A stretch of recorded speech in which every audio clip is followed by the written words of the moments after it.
Good morning, students. How are you? Beta, I hope you all are fine and safe at your home. In today's video, I will explain Flamingo's second chapter. Second chapter name is Lost Spring, written by the writer Anish Jung. Students, here spring means childhood. जैसे कि spring है वो सबसे pleasant time होता है, वैसे ही human being का सबसे प्लीजेंट पीरियड होता है चाइल्डहुड। लेकिन कुछ बच्चों का चाइल्डहुड है वो लॉस्ट हो जाता है क्योंकि वो ऐसी कंडीशन में होते हैं कि वो अपने चाइल्डहुड को एंजॉय नहीं कर पाते। तो ये चैप्टर है, ये अनीश जंग ने लिखा है। Anees Jung who was born in 1964 in Rourkela and she spent her childhood in Hyderabad. She was a famous journalist and editor. In this chapter, the writer describes the plight of unfortunate children. Students, through this chapter, the writer wants to say that grinding poverty and traditions compel children work in most inhuman and hostile conditions. Writer ये बताना चाहता है कि बहुत सी ऐसी condition होती हैं, tradition होती हैं, जिनकी वजह से बच्चे हैं वो अपने चाइल्डहुड में ही काम करने को मजबूर हो जाते हैं और ऐसे कंडीशन में जो कंडीशन उनके लिए सूटेबल नहीं है। And the writer succeeds in highlighting the plight of such unfortunate children.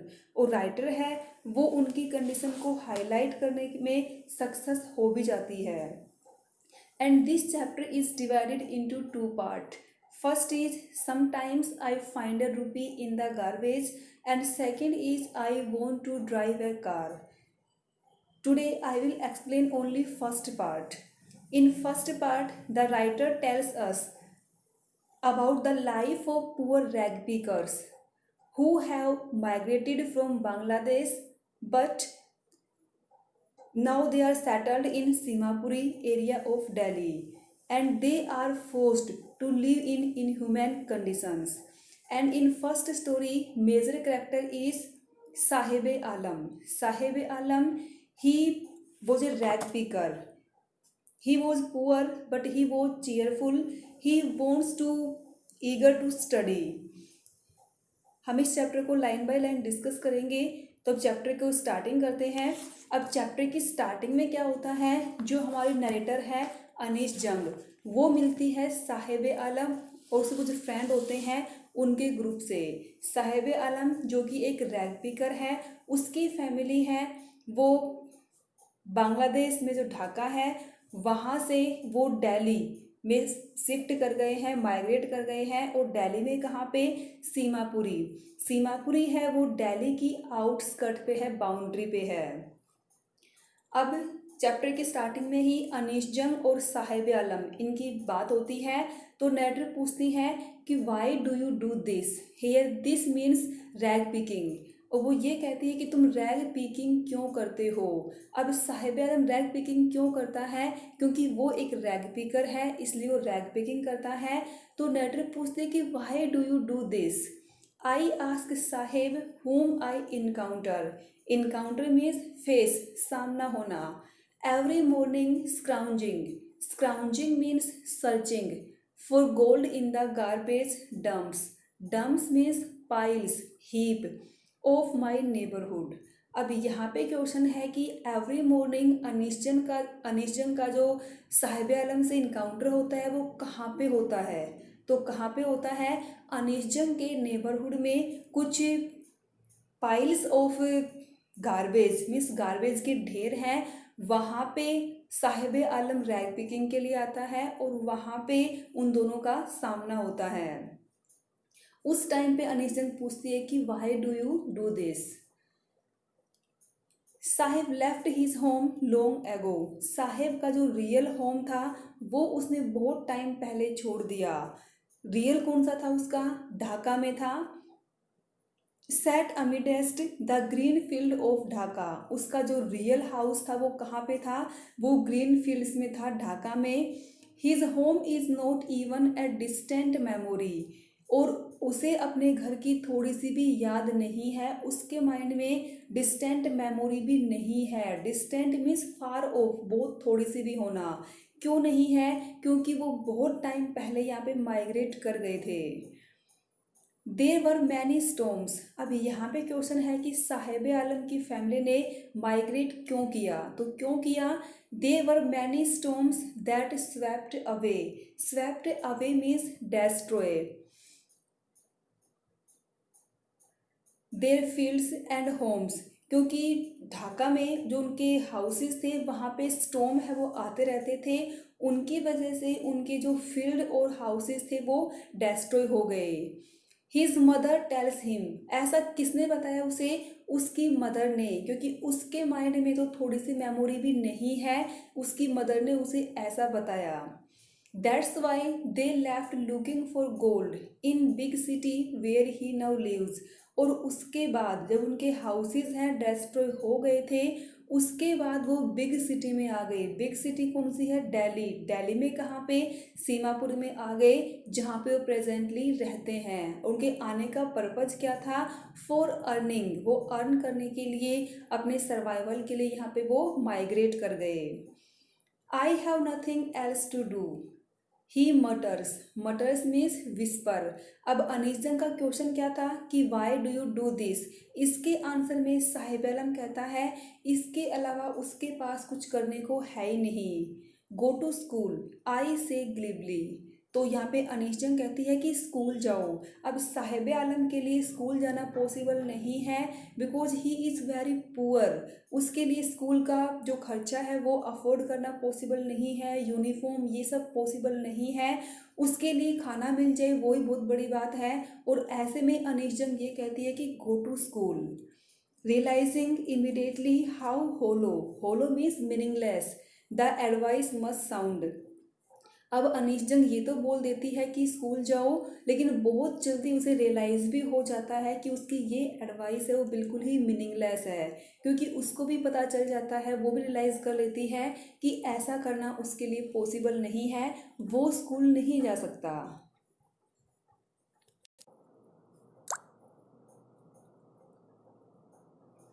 There is no school in my neighbourhood when they built one I will go.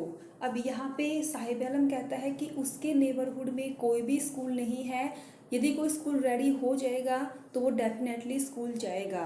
अब यहाँ पे साहिब आलम का पॉइंट प्रूव होता है कि he wants to eager to study, वो study करना चाहता है।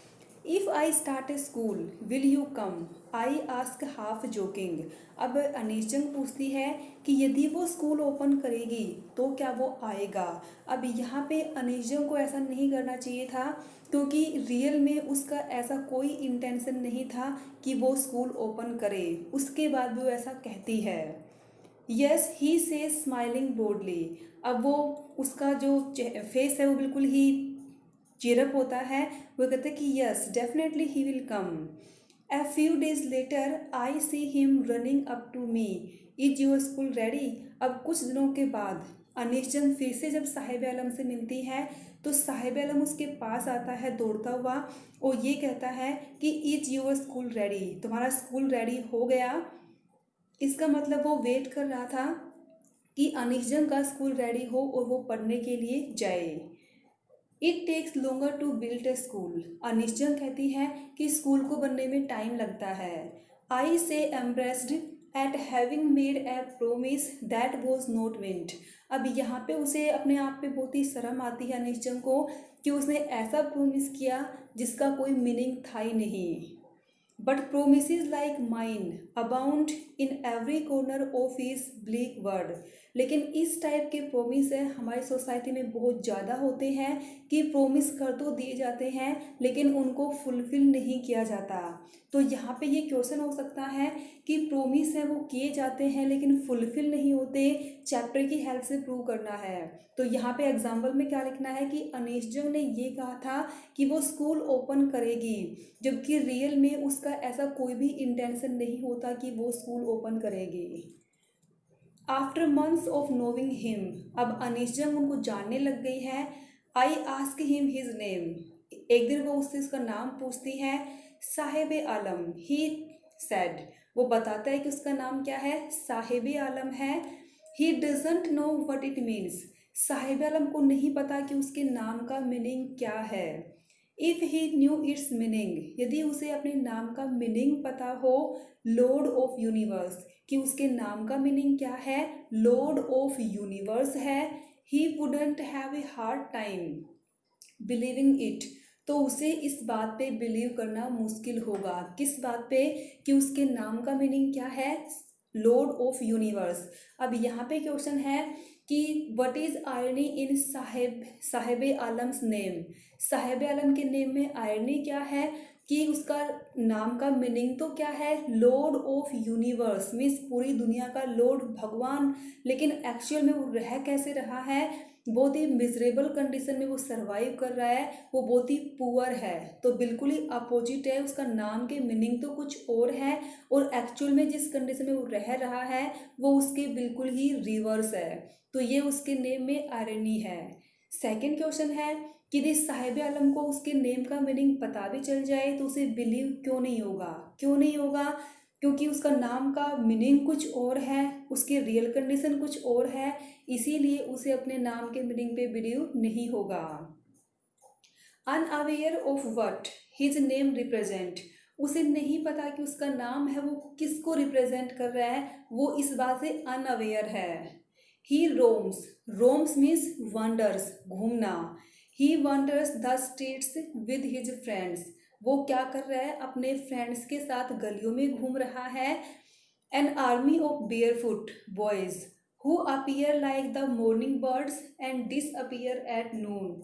अब यहाँ पे भी क्वेश्चन है कि साहिब आलम के ग्रुप को बर्ड्स के साथ कंपैरिजन क्यों किया है, क्यों किया है, जैसे कि जो मॉर्निंग बर्ड्स होते हैं वो मॉर्निंग में आते हैं और नून को वो डिसअपीयर हो जाते हैं, तो वैसे ही ये रैग पिकर्स हैं, ये मॉर्निंग में तो रैग पिकिंग के लिए आते हैं और नून में ये चले जाते हैं। Over the months I have come to recognise each of them, अब कुछ महीने हो गए हैं तो अनीशजम उन सबको जानने लग गई है, अच्छे से पहचानने भी लग गई है। अब एक दिन वो उनसे क्या पूछती हैं कि why are you not wearing chappals, I ask one, वो उनमें से एक से पूछती है कि तुम चप्पल्स क्यों नहीं पहनते हो। अब यहाँ पे चप्पल्स वर्ड का यूज हुआ है, इसका मतलब ये चप्पल्स वर्ड क्या प्रूव करेगा, ये उनकी जो कंडीशन है, जो इकोनॉमिक कंडीशन है उसको रिप्रेजेंट करेगा चप्पल्स वर्ड, कि वो इतने पुअर हैं कि वो चप्पल्स भी अफोर्ड नहीं कर सकते, वो हमेशा बेयरफुट रहते हैं। My mother didn't bring them down from self, he answer simply, अब वो कहता है कि उसकी मदर ने चप्पल्स को सेल्फ पे रखा हुआ है इसलिए वो बेयरफुट रहता है, वो चप्पल्स नहीं पहनता, बट एक्चुअल में ऐसा नहीं है, उनके पास चप्पल थे ही नहीं। Even if she did he will throw them off, वो ये कहता है कि यदि उसकी मदर उतार भी देगी तो भी वो उनको थ्रो मीन्स फेंक देगा। Ads another who is wearing shoes that don't match, ये कौन कहता है, एक ऐसा बॉय कहता है जिसने शूज डाल रखे हैं जो कि मैच नहीं कर रहे, डिफरेंट शूज हैं। When I comment on it, he suffers his feet and says, nothing. I want shoes, says a third boy who has never owned a pair all his life. अब तीसरा बच्चा क्या कहता है कि उसे शूज चाहिए, उसने अपनी लाइफ में कभी शूज पहने ही नहीं थे। Traveling across the country, I have been children, walking barefoot in cities, on village roads. It is not lack of money, but a tradition to say barefoot is one explanation. अब यहाँ पे भी question है कि जब अनीशजंग उनसे चप्पल्स के बारे में पूछती है तो एक्सप्लेनेशन क्या देते हैं, वो क्या कहते हैं, वो ये नहीं कहते कि उनके पास पैसे नहीं है, नहीं, वो ये कहते हैं कि ऐसा नहीं है कि ये लैक ऑफ मनी है, उनके पास पैसों की कमी है, उनके वहाँ पे ट्रेडिशन है कि वो बेयर फिट रहते हैं, लेकिन एक्चुअल में ऐसी कोई भी ट्रेडिशन नहीं है जिसमें बेयरफुट रहा जाता हो।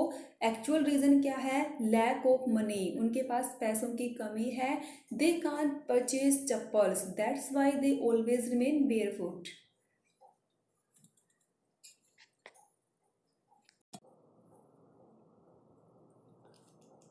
I wonder. Wonder means surprise. If this is only an excuse to explain away a perpetual state of poverty. Perpetual means continuation. अब यहाँ पे रियल में क्या है, ये चीज़ क्या एक्सप्लेन करती है, क्या शो करती है कि वो लगातार पुअर हैं, वो पहले भी पुअर थे और अब भी वो कैसे हैं, उनकी पावर्टी है वो परपेचुअल है, वो कंटिन्यू है। I remember a story a man from Udipi once told me.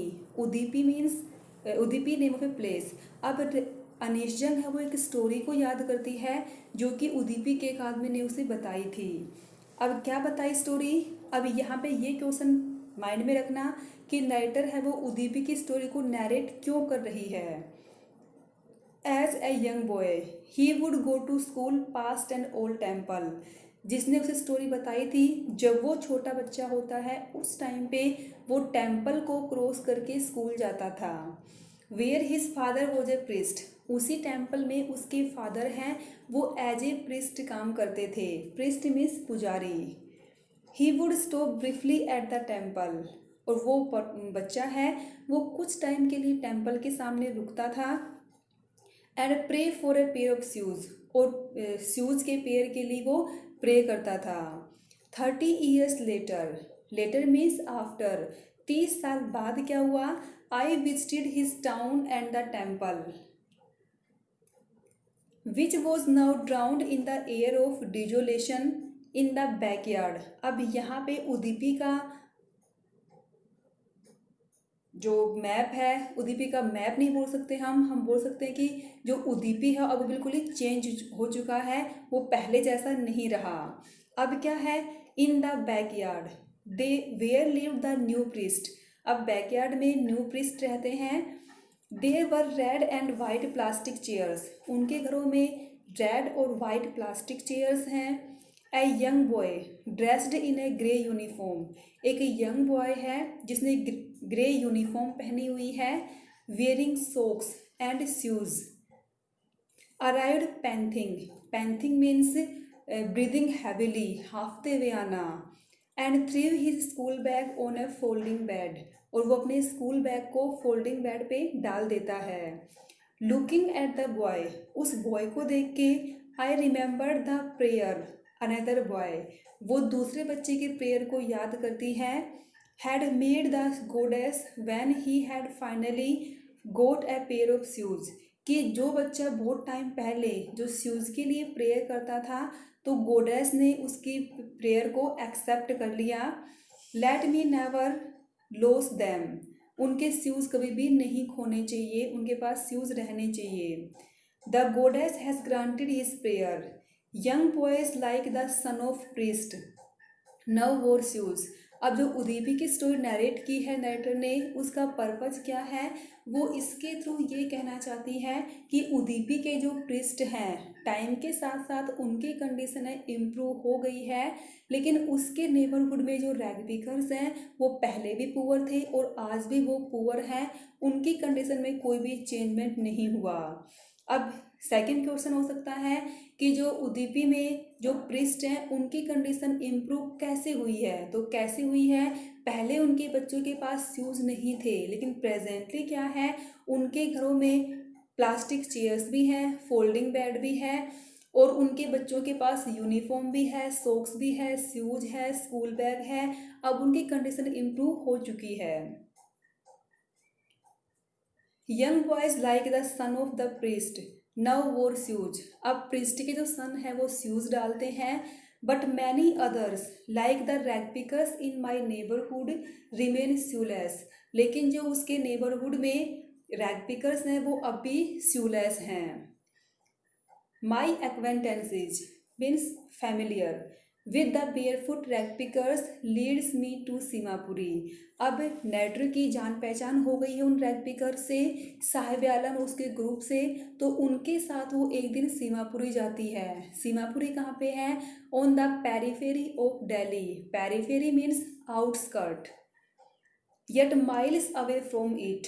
अब यहाँ फिर से क्वेश्चन आ गया कि जो सीमापुरी है वो दिल्ली की आउटस्कर्ट पे तो है, बाउंड्री पे है, बट उससे बहुत ही दूर है। इसका मतलब क्या हुआ कि उसकी बाउंड्री पे भी है, उसके बहुत दूर भी है। इसका मतलब ये है कि जो डेवलपमेंट दिल्ली में है उसको देख के लगता नहीं है कि इतना बैकवर्ड एरिया भी उस दिल्ली का पार्ट हो सकता है।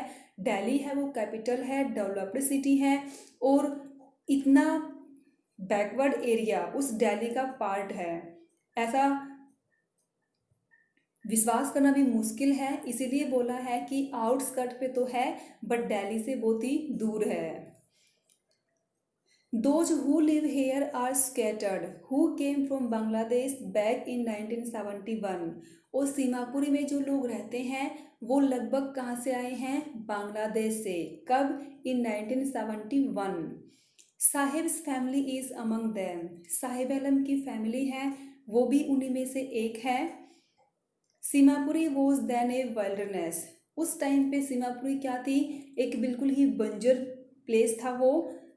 इट स्टिल इज, अब भी वैसी ही है। डिफरेंस क्या है? But it is no longer empty. 1971 से पहले ये बिल्कुल खाली जगह थी, वहाँ पे कोई डेवलपमेंट नहीं था। डिफरेंस ये हुआ है डेवलपमेंट अब भी नहीं हुआ है, बट अब वो खाली नहीं है। अब वहाँ पे कौन रहते हैं? Rag pickers. अब नेक्स्ट क्वेश्चन है कि जो रैग पिकर्स हैं उनके घर कैसे हैं? तो कैसे हैं? इन स्ट्रक्चर्स ऑफ मड। उनके घर हैं वो मड मीन्स कीचड़, मिट्टी, मिट्टी के बने हुए हैं। With roofs of tin and tarpaulin. Tarpaulin means rough coarse, मोटा कपड़ा, जिसको हम त्रिपाल बोल सकते हैं। उनकी जो घरों की छत है वो कैसी है? या तो टीन की है या त्रिपाल उन पे बिछा हुआ है। Devoid of sewage, drainage of running water, and there was not any sewage and drainage system. वहाँ पे कोई भी ऐसी सिस्टम, ड्रेनेज सिस्टम नहीं है। Live 1000 rag pickers. और इस कंडीशन में 10,000 रैग पिकर्स रहते हैं। किस कंडीशन में? कि उनके जो हाउसेज हैं वो स्ट्रक्चर्स ऑफ मड हैं, उनकी रूफ है वो टीन और टारपोलिन की है, and there was not any drainage and sewage system. इस कंडीशन में 10,000 रैग पिकर्स सीमापुरी में अपना सर्वाइवल करते हैं। They have lived here for more than 30 years without an identity. और वो इसी कंडीशन में 30 ईयर्स से ज़्यादा टाइम से रह रहे हैं और उनके पास कोई भी आइडेंटिटी नहीं है। अब नेक्स्ट क्वेश्चन हमारा आ गया कि उनके पास कोई आइडेंटिटी नहीं है तो क्यों नहीं है, और कोई आइडेंटिटी है तो वो क्या है और उसकी हेल्प से क्या होता है। तो उनके लिए कोई भी आइडेंटिटी, कोई पहचान क्यों नहीं है? क्योंकि उनके लिए इम्पोर्टेंट क्या है? कोई आइडेंटिटी होना इम्पोर्टेंट नहीं है। उनके लिए इम्पोर्टेंट ये है कि उनको अच्छे से खाना मिल जाए पेट भर, यही उनके लिए आइडेंटिटी है। Without permit but with ration card. वो वहाँ पे बिना परमिशन के रहते हैं, लेकिन उनके पास एक आइडेंटिटी है। वो कौन सी है? वो है ration card. That get their names on voter list. और उसी की हेल्प से, राशन कार्ड की हेल्प से ही उनका नाम वोटर लिस्ट में आता है। And enable them to buy grains. और इसी की हेल्प से उन्हें ग्रेन मिलता है, अनाज मिलता है। अब क्वेश्चन है कि वोटिंग लिस्ट में उनका नेम कैसे आता है? तो कैसे आया? With their identity ration card. Food is more important. अब यहाँ पे कौन से क्वेश्चन का आंसर है कि उनके लिए कोई भी आइडेंटिटी होना, मतलब वो उनके पास कोई भी आइडेंटिटी क्यों नहीं है? तो क्यों नहीं है? Because food is more important for survival than an identity. कि उनके पास जो फूड है उनके लिए वो इम्पोर्टेंट है, ना कि कोई आइडेंटिटी होना उनके लिए इम्पोर्टेंट है। If at the end we would rather live here than in the field, if at the end of the day we can feed our families